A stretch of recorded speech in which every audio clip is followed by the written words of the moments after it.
La rédaction vous présente ici son dossier audio Prémonition, lu par Thierry Penin, accompagné de l'édito du rédacteur en chef Sébastien Lilly. Bon voyage et belle découverte à vous. L'avenir est plutôt insaisissable. Si nous tentons de l'attraper, si nous pensons le tenir entre nos doigts refermés, nous nous apercevons assez vite que notre paume est creuse. Pourtant, il arrive parfois qu'elle surgisse de nulle part, à travers des phénomènes de la conscience, inexpliqués, fragiles, imprévisibles, que nous savons aujourd'hui situés au-delà de l'espace-temps. Des milliers de témoignages de par le monde, recueillis par des chercheurs, ont démontré la réalité des prémonitions. Mais les questions n'en restent pas moins existentielles. Pourquoi le futur se montre-t-il parfois ? Qui est-il exactement ? Et qu'a-t-il à nous dire ? Choisit-il ses cibles ? Se posant devant nous telle une photo aux 1000 couleurs, nous montrant son existence un bref instant avant que le vent ne l'emporte, il nous laisse souvent dans l'incertitude et le désarroi, sans nouvelles, jusqu'au moment précieux où il devient instant présent.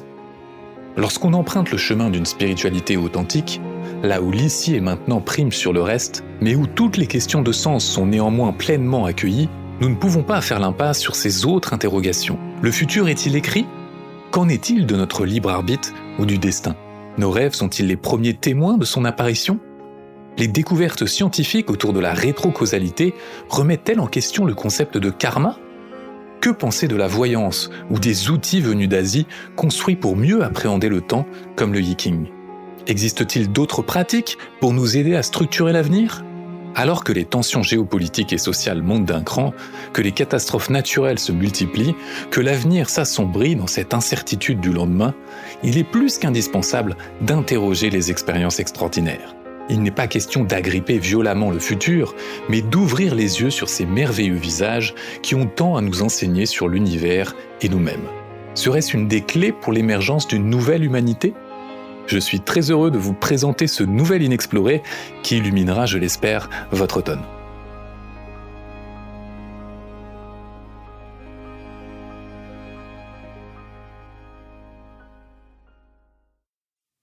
Prémonition. Qui n'a jamais été tenté de connaître l'avenir ? Tout en croyant cela impossible, il nous est tous arrivé de taquiner les champs subtils pour essayer de glaner des informations. Mais est-ce vraiment impossible ? Et d'ailleurs, qu'est-ce que le temps ? Qu'en est-il des prémonitions et de toutes ces personnes capables de voyance ou d'intuition ultra fine ? Enfin, les sagesses asiatiques, souvent si inspirantes, nous livrent quelques secrets sur les prédictions. La flèche du temps, l'exaltante exploration d'un mystère. Les prémonitions sont impossibles, et pourtant, elles arrivent souvent. Peut-on dépasser ce paradoxe tout en gardant la raison ? La recherche scientifique, qui n'offre pas encore d'explication, fourmille pourtant d'hypothèses et semble tourner autour du phénomène en cercles de plus en plus rapprochés, qui rejoignent la métaphysique. Par Méline Angerbeau. Dans une vaste étude de 2018, menée par les docteurs Julia Mosbridge et Dean Radin, 17 à 38% des personnes interrogées déclarent avoir vécu une expérience de prémonition. Si ce chiffre fluctue suivant les pays, régions, cultures, croyances, métiers et selon le genre, les femmes semblent plus souvent concernées, il n'en est pas moins présent massivement sur toute la planète. Ce phénomène rapporté, loin d'être anecdotique, semble intrinsèque à la condition humaine. Mais de quel phénomène parle-t-on ?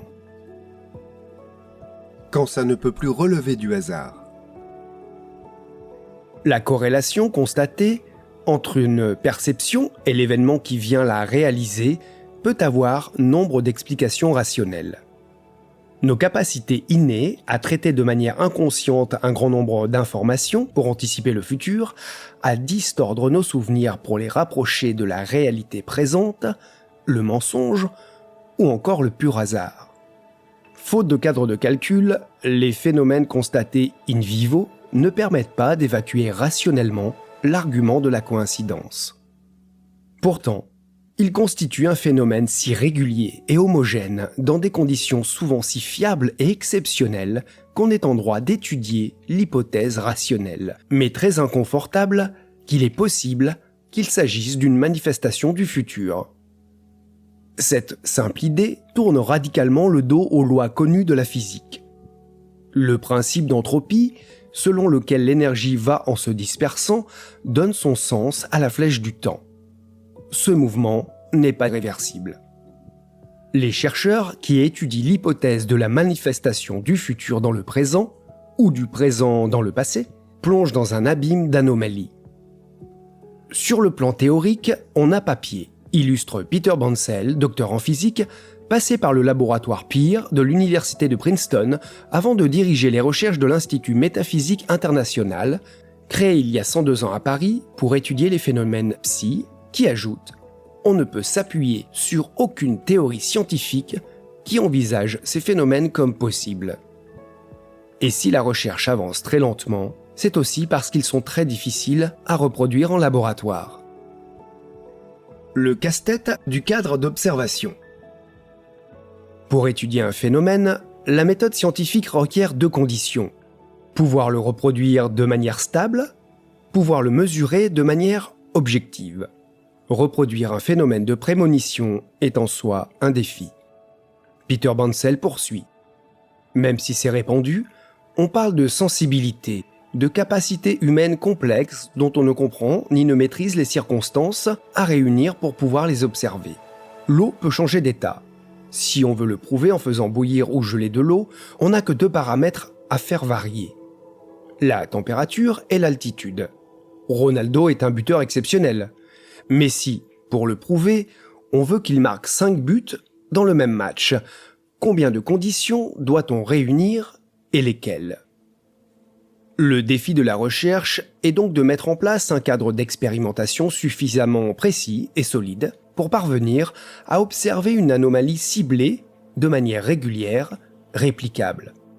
Si de nombreuses études ont enregistré des données individuelles probantes sur des phénomènes de précognition, elles font généralement débat dans leur méthode. Quelles sont alors les études auxquelles accorder un crédit raisonnable ? Des travaux de recherche probants. Peter Bansell reconnaît la validité et la reproductibilité des travaux de Stanley Krippner. Ce docteur en psychologie s'est intéressé particulièrement aux rêves prémonitoires et a mis en place, dans les années 1970, un protocole de laboratoire qui en établit l'existence. Après avoir demandé au sujet de s'endormir avec l'intention de rêver du lendemain, on observe l'activité neurologique de son sommeil pour le réveiller et noter ses rêves. Le lendemain, les chercheurs le placent dans une expérience sur laquelle il n'a pu avoir aucune information préalable, dont les contenus sont aléatoires, tirés au sort au dernier moment. Le docteur Krippner raconte le cas d'un participant qui a rêvé plusieurs fois d'oiseaux durant la nuit. Le lendemain, l'expérience consistait à le faire asseoir et à lui mettre un casque sur les oreilles. Et qu'est-ce qui fut diffusé dans le casque ? Des cris d'oiseaux. On lui diffusa une vidéo, et que montrait-elle ? Des images d'oiseaux. Après 8 nuits et 8 jours d'observation, un jury extérieur fut appelé à examiner les corrélations entre rêves et expériences vécues. Pour chaque participant, le jury observa au moins un rêve ayant prédit l'expérience du lendemain. Pour Peter Bansell, c'est aujourd'hui le protocole Ganzfeld, héritier des travaux de Krippner et mettant en évidence des perceptions non locales, télépathie, remote viewing, précognition, qui offre les meilleures garanties. Le protocole Ganzfeld a été répété partout dans le monde en laboratoire, au Royaume-Uni, à Princeton. On compte plus de 1000 essais avec des effets stables. Si je rentre en discussion avec un scientifique qui me dit que cet effet n'est pas reproductible, je peux affirmer le contraire de manière indiscutable. Mais comme pour les travaux de Krippner, c'est un protocole qui requiert une équipe de 3 ou 4 ans de travail pour produire des résultats, explique le chercheur. La physique en dissonance. L'idée d'un futur perçu à l'avance, qui s'apparente à un voyage conscient dans le temps, ou celle d'un présent capable de générer des perceptions dans le passé par effet de rétrocausalité, interpelle la science sur 2 questions fondamentales et irrésolues, la nature du temps et la nature de la conscience. La question du temps relève de la recherche en physique. Grâce à Einstein, on a découvert qu'espace et temps sont une entité unique, soumise à la gravité. Pour abolir le temps à l'échelle gravitationnelle, il faudrait des conditions extrêmes comme celles des trous noirs. Une courbe gigantesque de l'espace-temps, se renfermant sur elle-même, créerait une boucle temporelle où passé et futur se rejoindraient. Cependant, les principes de gravitation et de relativité générale, qui encadrent la physique générale, n'ont plus cours à l'échelle subatomique. Les particules qui forment la matière semblent s'affranchir des lois qui la gouvernent. À une échelle infinitésimale, dans le vide quantique, l'univers est potentiel et discontinu. On ne peut plus y mesurer que des probabilités au milieu de phénomènes qui ignorent les contraintes de l'espace-temps et la loi de causalité. On y constate des phénomènes d'intrication, dans lesquels plusieurs particules liées présentent instantanément les mêmes propriétés, quelle que soit la distance qui les sépare. Rétrocausalité, non-localité, les perspectives de la mécanique quantique. À l'échelle quantique, le principe d'incertitude règne. On ne peut pas mesurer à la fois la position et la vitesse d'une particule. Les observateurs doivent choisir leur instrument de mesure, et ce choix influe sur le résultat. L'expérience de la gomme quantique à choix retardé, proposée en 1982 par Marlan Scully et Kai Druhl, réalisée en 1998, prouve que le choix effectué par l'observateur semble même changer le passé de la particule. Ce phénomène de rétroaction nourrit l'hypothèse de rétrocausalité portée par des philosophes depuis les années 1950, rejoint désormais par des physiciens comme Philippe Guillemant en France. Et si c'était le futur qui tirait le présent à lui? Et si la cause de ce qui est se trouvait dans ce qui doit advenir? Et si un moi futur et accompli déterminait mon présent? Serait-il alors possible que je connaisse mon futur? S'il est prouvé qu'à l'échelle subatomique, une influence sur le passé peut se produire, on retombe dans le domaine des hypothèses. L'humain évoluant dans la matière reste soumis aux mêmes lois que la pomme de Newton. Toujours verte avant de devenir rouge, elle tombe invariablement de haut en bas. La compréhension des phénomènes de prémonition et de rétrocausalité dépend de la découverte de la théorie qui unifiera les lois de la physique générale et de la physique quantique tout en les dépassant. Une théorie générale de gravitation quantique. À ce jour, les deux candidates les mieux placées sont la gravité quantique à boucle, appuyée sur l'hypothèse d'un champ quantique, et la théorie des cordes, fondée sur l'hypothèse d'un univers à 26 dimensions, aucune d'entre elles n'étant encore validée par l'expérimentation. Intégrer la conscience aux équations. Reste la question de l'observateur. Une nouvelle définition de la conscience est-elle nécessaire pour formuler une théorie générale pertinente? Carlo Rovelli, physicien pionnier de la gravité quantique à boucle, écrit « Je suis convaincu que le dialogue entre science et philosophie est nécessaire.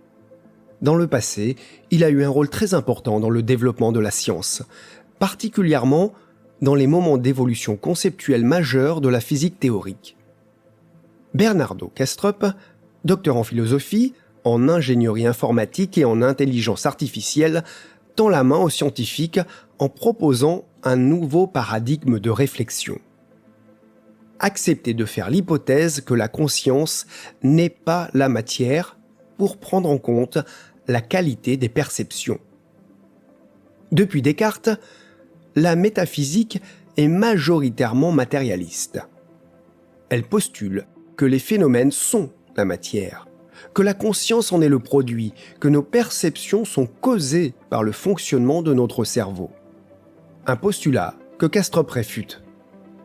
L'expérimentation ne nous renseigne que sur la manière dont la nature se comporte et pas sur ce qu'elle est. Comprendre l'essence de la nature est fondamentalement au-delà de la méthode scientifique, ce qui nous laisse avec les différentes méthodes de la philosophie. Examinant en détail l'échec des sciences matérialistes à décrire l'expérience vécue, Kastrup passe par la théorie du champ quantique pour émettre l'hypothèse que ce champ est la conscience, comprise comme collective. Il en conclut: le volume de nos expériences, la vie en résumé, est généré par notre propre capacité à créer du mythe. Nous transmutons le quasi-vide en existence solide par le truchement d'une tromperie cognitive dans laquelle nous jouons à la fois le magicien et le public. Penser la vie comme une série d'événements substantiels, accrochés à une ligne de temps, est une fantastique illusion collective. Docteur en anthropologie et journaliste scientifique, l'Américain Eric Vargo, chercheur en parapsychologie, lui emboîte le pas. Il a consacré 2 livres au phénomène de prémonition, Time Loops, boucle temporelle, et Precognitive Dreamwork, l'art du rêve prémonitoire, dans lesquels il examine une somme considérable de cas convaincants. Il en tire les fondements d'un art de la précognition. Le rêve est pour lui la voie royale qui relie notre conscience individuelle au champ de conscience situé hors du temps et nous donne accès non à l'avenir universel, mais à nos propres expériences conscientes futures. Le rêve en serait le matériau de construction, à l'image des particules quantiques qui constituent la matière. Les rêves nous montrent le futur de manière oblique, à travers des symboles, des calembours, des connexions associatives. Il y a d'importantes raisons pour lesquelles l'information, refluant du futur, doit, d'une certaine manière, être indirecte. C'est pourquoi le travail de Freud est aussi important dans l'étude de la précognition et du rêve prémonitoire. La précognition appartient au royaume de l'inconscient, explique Eric Vargo. Considérer chaque rêve comme le matériau de notre propre avenir et apprendre à le susciter, à l'observer, à le décoder, c'est l'objet de son dernier livre, prochainement traduit en français. Peter Bansell a récemment participé à un colloque scientifique sur la possibilité d'élaborer des machines quantiques à voyager dans le temps. Dans les ateliers de travail, j'ai osé lâcher que la machine, c'est peut-être nous. C'est un peu trop pour certains confrères, mais en coulisses, j'ai appris que, pour d'autres, c'était, pourquoi pas, c'est bon signe, témoigne-t-il. Les prémonitions seront-elles prochainement comprises par une théorie fondamentale cohérente? S'il est inconfortable de les penser, en l'absence de cadre, rien n'empêche de les vivre pleinement, de les raconter librement et de chercher à s'en faire l'explorateur.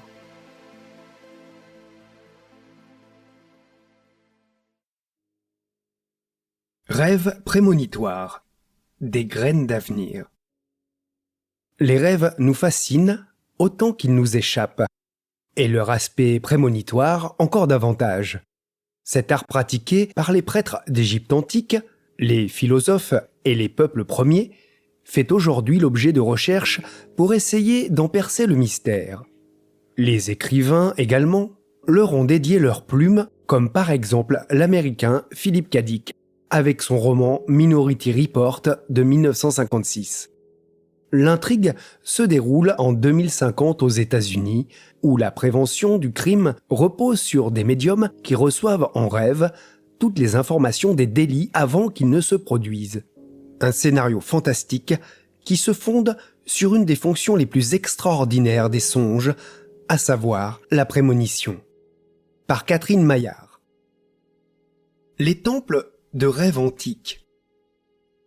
La croyance selon laquelle les rêves recèleraient des éléments prémonitoires est très ancienne. Dans l'Égypte antique déjà, le sommeil était un lieu privilégié de communication avec le divin et les rêves étaient les messagers du futur. Il existait des temples dits d'incubation dans lesquels se rendaient en pèlerinage les malades pour recevoir en songe l'ordonnance médicale de leur guérison à venir. Les divinités leur envoyaient des messages d'un futur possible. Explique Laetitia Ransonnet-Meignier, psychothérapeute et égyptologue. Différent de celui classique, où s'exprime l'inconscient, le rêve prémonitoire transmettrait un présage de la part des dieux qui nous visiterait pendant notre sommeil. À cette époque, les prêtres étaient habilités à déchiffrer les visions reçues dans la nuit. Ajoute notre experte. On retrouve également en Grèce des traces de ces rites d'incubation dans les temples d'Esculape, le dieu de la médecine. Les philosophes aussi sont intrigués par les contenus oniriques. Pour Aristote, l'un des penseurs les plus influents que l'Occident ait connu, le rêve est le lieu où s'exprime l'âme, comme il l'écrit dans son traité. Selon lui, alors que l'âme, quand nous sommes éveillés, est occupée à de nombreuses tâches, une fois le corps au repos dans le sommeil, celle-ci, ayant recouvré sa nature propre, peut prophétiser et annoncer ce qui va arriver. Recevoir une vision en rêve. Les rêves sont au cœur des traditions des peuples autochtones. Pour eux, le monde des songes correspond à un certain niveau de conscience, un champ archétypal intemporel, encore appelé le monde des esprits. Selon la thérapeute et chamane Sandra Ingerman, il s'agirait d'un endroit mystérieux où nous nous rendons une fois endormis, qui nous permet de faire des expériences exceptionnelles de l'ordre du sacré et parfois visionnaires. Dans ses enseignements, elle insiste sur la différence entre les rêves ordinaires et les grands rêves. Ces derniers offrent de puissantes visions des royaumes transpersonnels, souvent accompagnés de contacts avec des esprits et dotés d'un fort potentiel de transformation. Du point de vue des sagesses ancestrales, les rêves ont de nombreuses fonctions, et l'aspect prémonitoire en est un parmi d'autres. Ils fonctionnent tels des autoroutes de communication et permettent l'échange d'une multitude d'informations à tous les niveaux de réalité. Ces précieux messages circuleraient donc à l'intérieur de tunnels spatio-temporels. Pour aller plus loin, il serait même possible d'échanger et de recevoir des informations avec un aspect de nos personnalités appartenant à un autre espace-temps. En d'autres termes, nous pouvons recevoir de l'aide de notre futur nous. Pour les chamans, le monde est un rêve et savoir rêver permet de naviguer sur les espaces infinis de la réalité. Avertissement ou guidance. La fonction des rêves prémonitoires soulève de nombreux questionnements. Le plus souvent, il constituerait une sorte d'avertissement, comme a pu l'établir Louise Arine dans Initiation à la parapsychologie, où sont mentionnées des études à ce sujet. En effet, nombreuses sont les personnes qui témoignent de prémonitions en songe avec un crash d'avion, un accident de voiture, une maladie. Si ces rêves peuvent induire notre destinée individuelle, la dimension collective est aussi présente. Ainsi, la médium renommée Annabelle de Villedieu a-t-elle eu une vision onirique du tsunami au Japon, 3 mois avant l'événement, et en avait témoigné sur les ondes. Au registre de la mission de la prémonition, on retrouve également la révélation d'un important changement de vie, un nouveau travail, une grossesse ou encore un projet à mener sans délai. Pour le médecin Larry Dossey, c'est une rafale de rêves prémonitoires annonçant des événements qui allaient advenir seulement le lendemain, qui a radicalement révolutionné sa pratique de la santé et initié des recherches dans ce domaine. Comme si le monde avait décidé de me révéler un autre aspect de lui-même dont je devais témoigner. Par 3 fois, le temps avait paru s'inverser, plaçant l'effet avant sa cause. Face à ces phénomènes troublants, immanquablement se pose une interrogation fondamentale. Que faire de ces rêves prémonitoires ? Sagesse antique et peuple premier, entre autres, nous donnent un élément de réponse. En développant nos aptitudes à décrypter les messages prémonitoires, nous pouvons mettre le rêve au service de notre vie et du monde. Alors, il devient possible de reprendre à notre compte le célèbre « I Have a Dream » de Martin Luther King pour enfin accomplir le rêve de notre vie.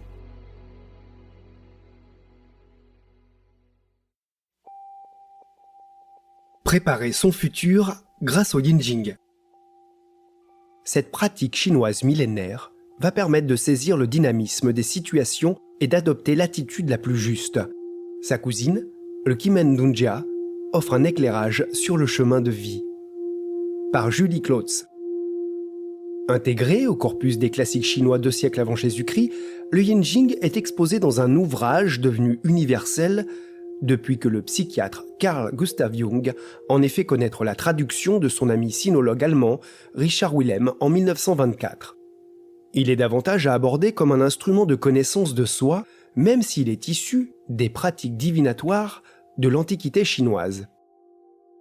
Ses origines datent de l'époque où les devins utilisaient des supports oraculaires, comme les os ou les carapaces de tortues, pour entrer en contact avec les ancêtres et les esprits. Sa pratique a ensuite évolué vers la description des lignes de force des situations que l'être humain est amené à rencontrer dans l'existence et plus généralement de l'organisation énergétique de l'univers, explique le sinologue et consultant Yin Jing Pierre Faure, qui vient d'offrir une nouvelle traduction du texte originel. Celui-ci insiste bien sur le fait que le but de la pratique n'est pas de prédire l'avenir. Quand on parle de prémonition, on induit une sorte de fatalisme, comme si le futur était déjà tout tracé, ce qui n'est pas une bonne approche du Yin Jing. Un tirage effectue une sorte de coupe dans le temps, dans laquelle se trouve à la fois la sédimentation d'éléments passés et les prémices de ce qui peut advenir. Mais rien n'est figé, et les possibles restent multiples. Lire les mutations. À l'aide de 3 pièces de monnaie ou 50 baguettes d'Achillée, le tirage de Yin Jing va permettre de déterminer l'une des 64 figures composées de 6 traits continus ou discontinus appelés hexagrammes.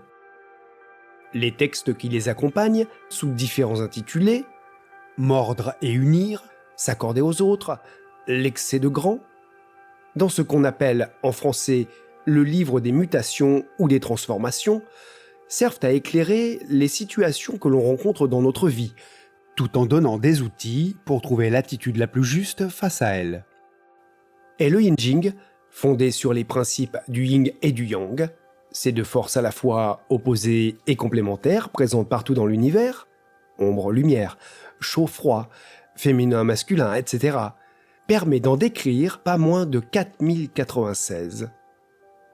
Quand on perçoit bien comment les éléments sont articulés, un regard plus large se met en place.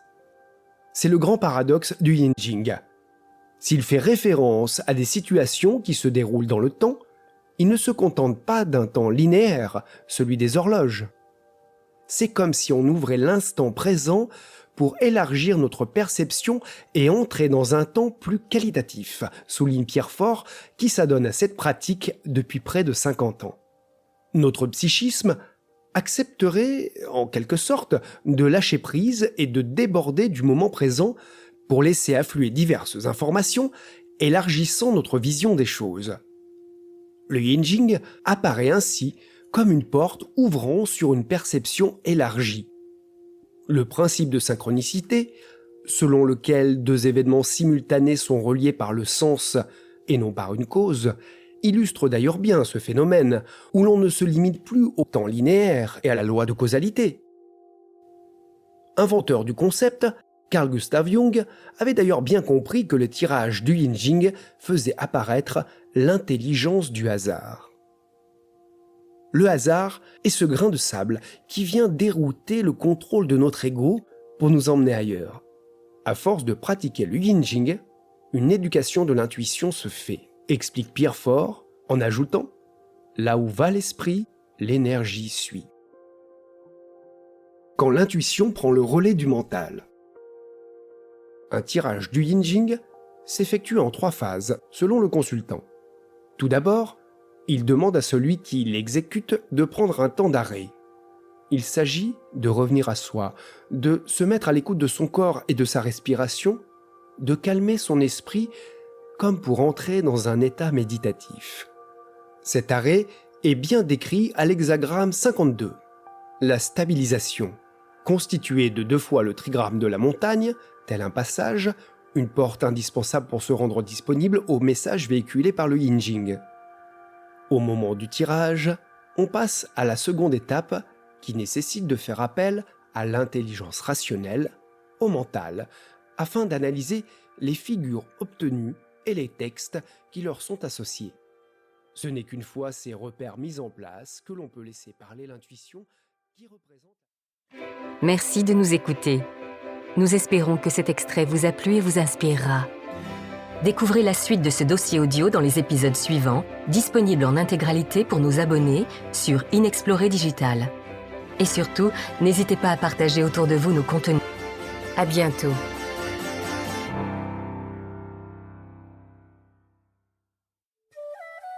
Des mystères du monde à l'extraordinaire dans nos vies. Inexploré propose des enquêtes, des expertises et des articles pratiques pour permettre à chacun d'ouvrir son esprit, afin de se mettre en route sur les chemins de la sagesse et du bonheur. Abonnez-vous pour aller plus loin, soutenez-nous et profitez de toutes les versions longues de nos contenus sur Inexploré Digital. À bientôt.